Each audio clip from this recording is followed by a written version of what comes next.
Olha só, galera, sobre o jogo, acho que eu não preciso falar nada com vocês, né? Vocês já devem ter visto os gols, sabendo que o Santos perdeu por 3-0 para o Atlético, que não jogou porcaria nenhuma, né?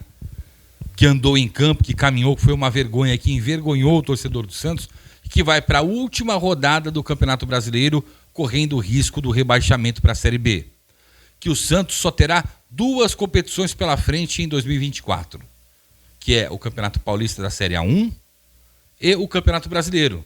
Esperamos que seja da Série A, o que vai dificultar bastante para o próximo presidente contratar, reforçar o time, como vem sendo prometido em campanha. Vai dificultar. A experiência que a gente tem no futebol fala isso. O problema é, e eu te pergunto aqui, você confia no Santos jogando na Vila Belmiro? De tudo que você viu, do jogo contra o Fluminense, do jogo contra o São Paulo, das derrotas que aconteceram na Vila Belmiro, o Marcelo Fernandes confia. Diz que o Santos, por méritos, e é verdade, principalmente pelo dele, chega na última rodada jogando em casa e dependendo apenas dele. Isso é uma verdade. Mas se a gente pega o retrospecto também do Marcelo e o do Santos na temporada jogando na Vila Belmiro, isso nos preocupa bastante. Faz com que nós tenhamos que também secar os adversários na luta contra o rebaixamento, né? Que são Vasco e Bahia. A última rodada vai ser na quarta-feira, 9h30 da noite, tá? Dos times que estão para cair, lutando para não cair. O Vasco recebe o Bragantino em São Januário, tá? O Vasco está entre o Santos e o Bahia, ou seja, o Vasco tem 42 pontos, é o 16º, primeiro fora da zona. O Bragantino é a equipe que tem 62 pontos, está garantida na pré-Libertadores e não vai ser alcançada pelo Fluminense, né? O Vasco joga também com a torcida dele em São Januário. Já decepcionou em São Januário também, né? O Santos recebe o Fortaleza na Vila. O Fortaleza, meio de tabela, 51 pontos, pode chegar a 54. Se terminar em nono, é muito. Vai terminar ali em 10º, nono, 10º, tal. Mas não vem para a Vila para perder. Está classificado para a Sul-Americana, mas não vem para encerrar a temporada com derrota. Isso eu te garanto, tá? E o Bahia, que é o que está na zona do rebaixamento com 41 pontos, o primeiro da zona do rebaixamento, o único da zona do rebaixamento que não caiu ainda, né? Tem 41 pontos, recebe o Atlético Mineiro, que luta pelo título, né? Um título difícil, porque o Palmeiras precisa de um empate só, e o Palmeiras pega o Cruzeiro, olha só, rivais, né? Então o Cruzeiro, que já está livre do rebaixamento, e olha que o Cruzeiro esteve na zona do rebaixamento 2, 3 rodadas e o Santos fora, na 15ª colocação, o Cruzeiro conseguiu passar o Santos na penúltima rodada, se garantir na Série A, e o Santos não se garantiu ainda, só para te lembrar.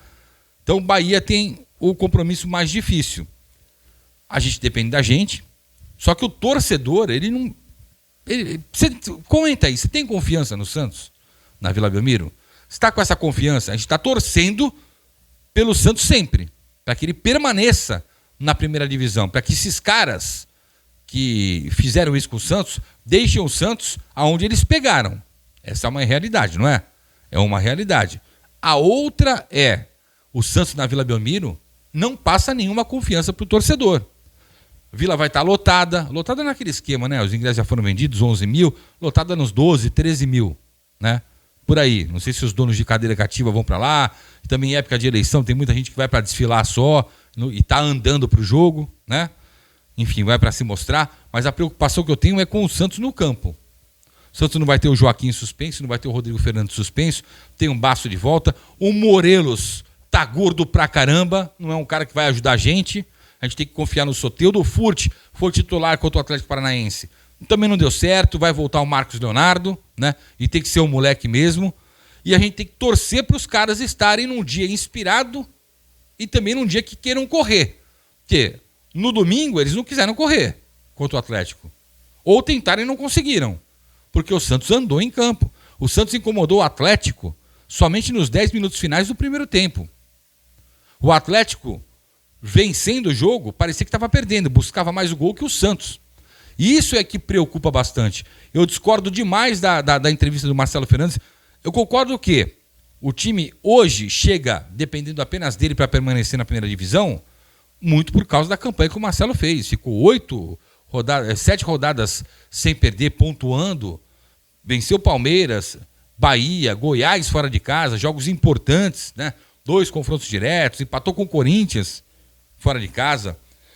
O Marcelo não perdeu o clássico, empatou com o São Paulo na Vila, embora eu entenda que nesse jogo o Santos tinha condições de vencer, o Marcelo mexeu mal e mexeu para não perder o jogo, e esses pontos fazem falta hoje, tá?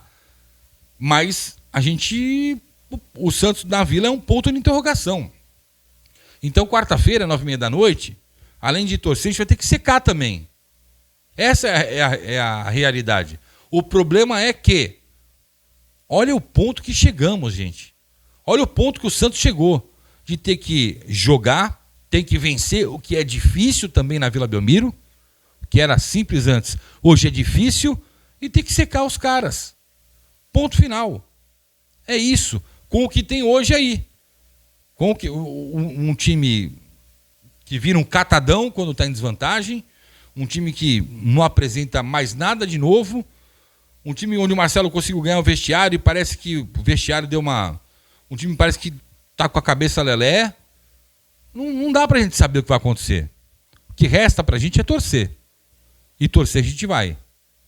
Torcer e rezar muito. Agora é ver o que ele vai preparar até quarta-feira, porque quarta-feira acaba o ano e eu espero que com o Santos na primeira divisão. Tá certo? Tá no Instagram? Segue a gente aí. Tá no YouTube? Se inscreve no canal aqui e ativa as notificações. Tamo junto, valeu.